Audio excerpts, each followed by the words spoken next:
بسم الله والصلاة والسلام على رسول الله. عواشركم مبروكة خوتي وخواتاتي، نتمنى ان شاء الله هذا العيد تاع المولد النبوي الشريف يدخل عليكم بالصحة والسلامة وباش ما تمنيتو نتوما والاهل ديالكم، وان شاء الله هذا العيد يكون عيد خير وبركة علينا وعليكم.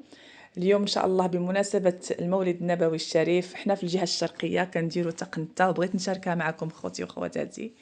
شي حاجة زوينة وكنحتفلوا بهذا العيد، وكنتمنوا ان شاء الله الله يدومها فرحة والله يدومها اعياد علينا وعليكم. هنايا اول حاجة كناخدو في طنجرة كنديرو يوطرو نتاع الزيت كنسخنوها مزيان حتى كتسخن مزيان مزيان. كنرميو فيها شويه د الملحه، كتبان لنا بحال كتشنشن كما كتشوفوا ديك كتشنشن ديك الملحه، كنعرفوا بلي الزيت راه سخنت مزيان. في هذه المرحله صافي كنقصوا النار، كنخليوها خفيفه، النار مهيله، وكنبقاو نزيدو الدقيق بالنسبه ليوطروزيت كنديرو كيلو 250 غرام دقيق. هي كاين اللي كيدير غير يوطرو فيه كيلو، ولكن لا، ملي كديروا كيلو 250 غرام راه كتكون مقادير مضبوطه باش ما كيبقاش لكم الزيت في الاخير. كما كتعرفوا تقنطه راه داك الزيت كيطلع فيها، ملي كنخليوها كترتاح في الاخير من وجدوها. هاد الكميه اللي عطيتكم راه ما كتخلي لكمش كميه الزيت كبيره باش كيبقى فايض، كيجي هو هذاك. غير تبعوا هاد الطريقه ان شاء الله، طريقه مبسطه حتى للمبتدئات، اي وحده ما عمرها دارت تقنطه غتنوض ديرها وبعينيها مغمضين. غادي كما قلت لكم يطرو زيت يسخن مزيان، كنخفوا النار على المهل وكنبقاو نزيدو داك كيلو 250 غرام دقيق.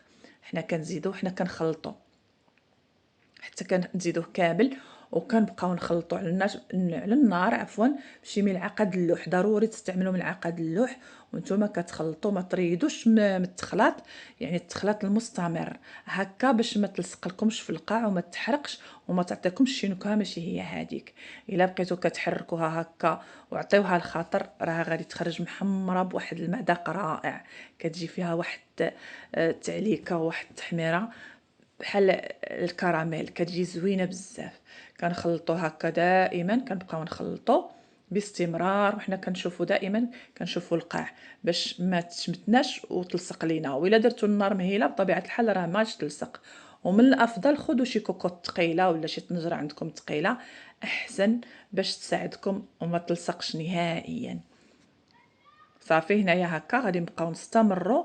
كما كتشوفوا راه كتكون في الاول الزيت مع الفرينه كتكون عندنا خفيفه، من بعد كتولي على شكل بحال هكا كما كتشوفوا راه كتتقال. حنا كنبقاو في هذه المرحله ما تريدوش، واخا تشوفوها تقال تزيدوا حركوا مزيان حتى تعاود كترخى، عاود ديك الزيت راه كتخرج منها وكترخى لنا هاد العجينه. كما كتشوفوا هنا، شوفوا دابا هي خرجت الزيت، بقات كتخرج ديك الزيت اللي فيها. مع التحريك المستمر حنا كنحركوا ديك الزيت راها كتخرج وكتبقى تحمر لينا، كتبدل اللون نتاع هاد الفرينه. شوفوا بدات تصفر، وحنا مع التحريك حتى كنحصلوا على اللون. غادي تشوفوا معايا اللون اللي كيجي في هاد التقنته.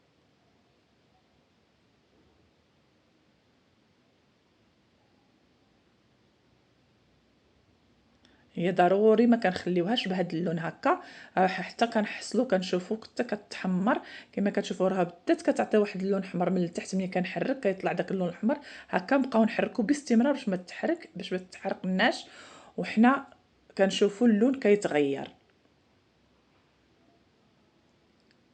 وشوفوا راه ما فيها لا كويرات لا حتى شي حاجه، ملي كتبقاو تحركوا هكا ما كدير لكمش كاع الكويرات. هنايا اللون ديالها بدا بحال يتكراميليزا، بدا يعطينا واحد اللون بحال الكراميل. حنا غادي نستمروا شويه هكا، راه قربت توجد لينا، حيت حنا ما كنخليوهاش تغماق في هذه المرحله، لان هنا كنخليوها على هذا اللون باش من بعد ملي نخليوها ترتاح راه غادي يزيد اللون يغمق. ديك الزيت ديك السخونيه د الزيت كتولي عليها وكتزيد كتولي لنا واحد اللون بني زوين اللي كنبغيوه كنشوفوه في تقنته. هنايا من بعد ما حيدتها من النار خليتها ارتاحت، شوفوا اللون راه تغير لينا، يعني ما حدها هي جالسه واللون كيزيد. على هذا الشيء قلت لكم في المرحله الاولى ما تخليوهاش تغماق بزاف، عطيوها واحد اللون كراميليزي. من بعد صافي خليوها ابار ترتاح تدفى، ما حدها تدفى، وداك الزيت راه كيرجع عليها وكيزيد كيعطيها اللون اللي بغينا. راه غير الريحه ديالها هي هكا طايبه بلا قوام، راها يا سلام. ايوا ضروري نحتفلوا بعيد المولد النبوي الشريف. وحنا دائما في الجهه الشرقيه راه حنا كنقدموا هاد التقنته في المولد النبوي، ضروري منها ما كانش الدار اللي ما تلقاوهاش فيها. وكذلك في العقيقه راه حنا ضروري منها كنوجدوها. شي حاجة من التقاليد ديالنا العريقة اللي عقلنا عليها كيوجدوها جدودنا ومواتنا، وحتى حنا ان شاء الله نورثوها لوليداتنا. علاش لا؟ باش يبقى هذا الاحتفال بالمولد النبوي شي حاجة زوينة، وكنتذكروا المولد تاع الرسول صلى الله عليه وسلم. وكان هذا الشيء كنوريوه حتى لوليداتنا باش يبقاو على هاد العادات والتقاليد نتاع الدين ديالنا. وما نساوش يعني العيد نتاع النبي صلى الله عليه وسلم. هنايا من حد حتى كتدفى ما نزيدوهاش وهي سخونه السكر كلاصي، كنضيفو حتى يدفى. ضروري نديرو سكر كلاصي، ما نديروش سنيده، لان الا درنا سنيده راه كتبقى تغزز. كنضيف هنا الكميه تاع السكر كلاصي هي 200 غرام، واللي بغى اقل حلاوه كيدير 150 غرام. 200 غرام انا كتجيني هي هذيك، غير اللي ما كيبغيش يعني شويه حلاوه يقدروا ديروا 150 غرام، حتى ال 200 غرام راها معقوله. هنايا كنضيف واحد المعلقه كبيره نتاع قرفه بالدياج بتها طحنتها في الدار على يدي باش كتعطيني ديك النسمه مجهده. يلا طحنتها ودرتها واحد المعلقه كبيره، وكنخلطوها وكندخلوها في ديك التقنته باش كتعطينا واحد النسمه يا سلام.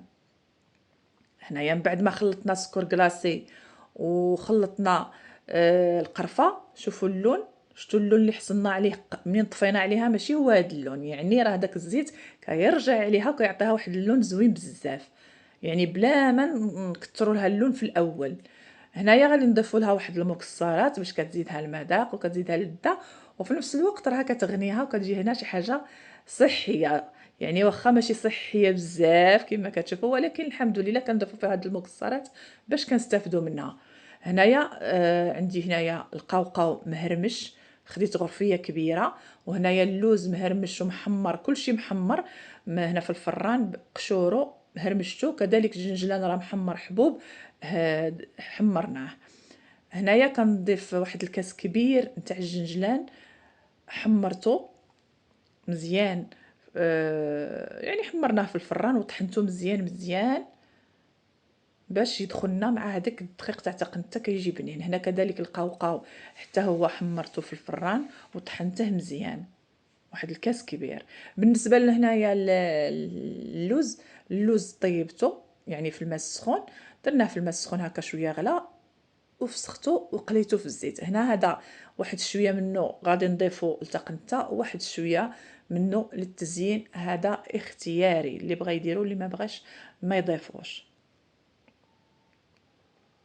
انا قدمت لكم تقنته اليوم على الطريقه الشرقيه الوجديه على حقها وطريقها، يعني كما كانت تقدم هذه شحال بالجنجلان والقوقاو، ولكن انا ضفت عليها الاضافه ديال اللوز اختياريه، وكتبقى شي حاجه زوينه وكتعطينا اللذه والمذاق. هنا كنضيفوا كاع هاد المكونات وحنا كنخلطوا بشويه بشويه. هنا ضفت القوقاو، كنحاولوا ندخلوها في هذيك التقنته بشي معلقه هكا دلوح باش تساعدنا. شفتوا منين درت الكميه مضبوطه نتاع الزيت؟ شوفوا يعني تقنته راها ما خرجت لناش الزيت بزاف وما كيفيضش داك الزيت، كنضيعوه وكنرميوه. اللهم كنديروا هذا القياس نيشان كما قلت لكم يطرو في كيلو 250 غرام دقيق، يعني راها كتجي هي هذيك كتبقى مطلوقه بطبيعه الحال، راه ما كتجيش كيسلو، هي كتبقى لنا مطلوقه. ضروري كيكون فيها شويه الزيت، هذاك الزيت شويه اللي كيكون فيها كيخلي يعني كيحافظ عليها وما كتضيعناش، ما كتلقى لنا لا ريحه لا حتى شي حاجه. واخا كتجلس مده طويله راها كتبقى محتفظه على النكهه ديالها.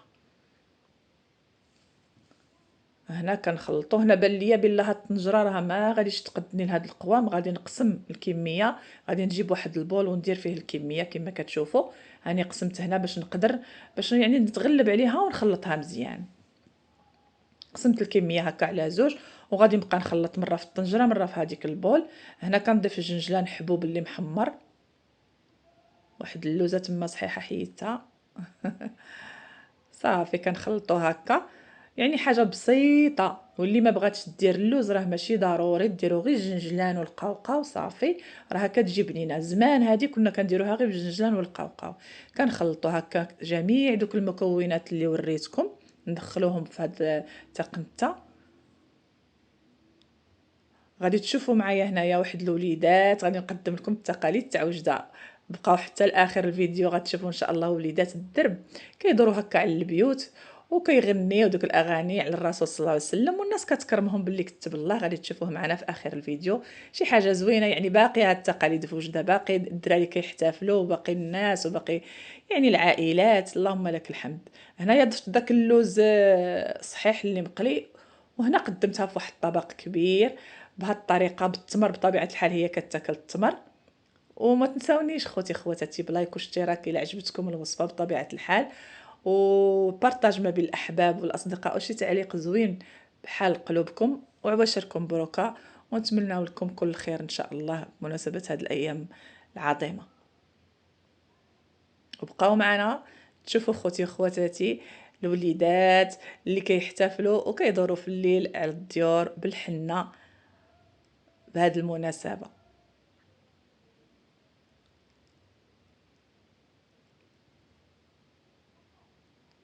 كما كتشوفوا انا زينتها هنا بالتمر واللوز والجنجلان، وانتم لكم الاختيار. التزيين كيبقى اختياري. ومع السلامه.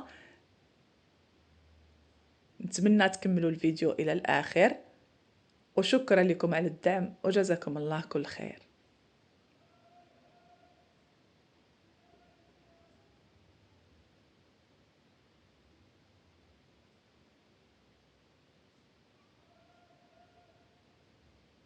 مدحوا لله يا العاشقين في رسول الله، هذه ساعة من ساعات الله يحضر فيها برسول الله. ضايا المكة والمدينة قولوا لحبيب الله يشبع فينا، وشارة رقدي حلبة وتصنطي يا مولود النبي يما يما، أحليلي بالمرود يدو حمراء شي وجي على طريق الحرية، بلا أخوات مذهبية بلا أخوات مذهبية، عشانة رقدي الباب وتصنطي يا مولود النبي يما يما، أحليلي بالمرود يدو حمراء شي وجي على طريق الحرية، بلا أخوات مذهبية لا أخوات مذهبية. قوموا قوموا تمدحوا لله يا العاشقين برسول الله، هذه ساعة من ساعات الله يحضر فيها برسول الله. ظاهر مكة والمدينة قولوا لحبيب الله يشبع فينا، عيشة لجبني حلي الباب وتصنطي يا مولود النبي يما يما، أحليلي بالمرود